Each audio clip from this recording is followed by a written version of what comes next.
भगत सिंह की अमर गाथा। भगत सिंह का जन्म 28 सितंबर 1907 को बंगा नामक एक छोटे से गांव में हुआ था, जो अब पाकिस्तान में है।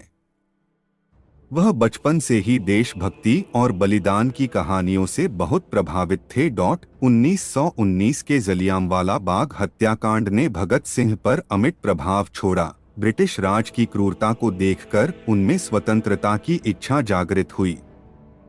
महात्मा गांधी और उनके अहिंसक प्रतिरोध से प्रेरित होकर भगत सिंह कम उम्र में स्वतंत्रता आंदोलन में शामिल हो गए। हालांकि उन्हें जल्द ही स्वतंत्रता प्राप्त करने के लिए और अधिक आक्रामक कार्रवाइयों की आवश्यकता का एहसास हुआ। भगत सिंह ने नौजवान भारत सभा की सहस्थापना की, जिसका उद्देश्य युवाओं को आज़ादी के लिए एकजुट करना था। इस मंच के माध्यम से उन्होंने ब्रिटिश शासन को चुनौती देने के लिए क्रांतिकारी गतिविधियों की वकालत की।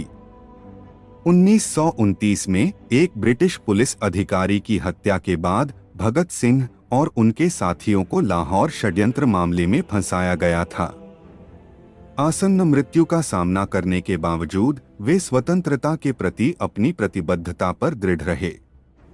अवज्ञा के एक साहसी कार्य में भगत सिंह और बटुकेश्वर दत्त ने ब्रिटिश सरकार के दमनकारी कानूनों के विरोध में 1929 में केंद्रीय विधान सभा पर बमबारी की। असेंबली बम विस्फोट के बाद भगत सिंह और उनके सहयोगियों को गिरफ्तार कर लिया गया और कठोर पूछताछ और यातना दी गई।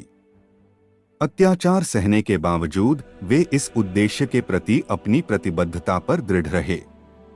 राजनीतिक कैदियों के साथ अमानवीय व्यवहार के विरोध में भगत सिंह ने कैदियों के लिए बेहतर जीवन स्थितियों और अधिकारों की मांग करते हुए अपने साथियों के साथ भूख हड़ताल की। 23 मार्च 1931 को भगत सिंह, सुखदेव और राजगुरु को ब्रिटिश अधिकारियों ने शहीद कर दिया।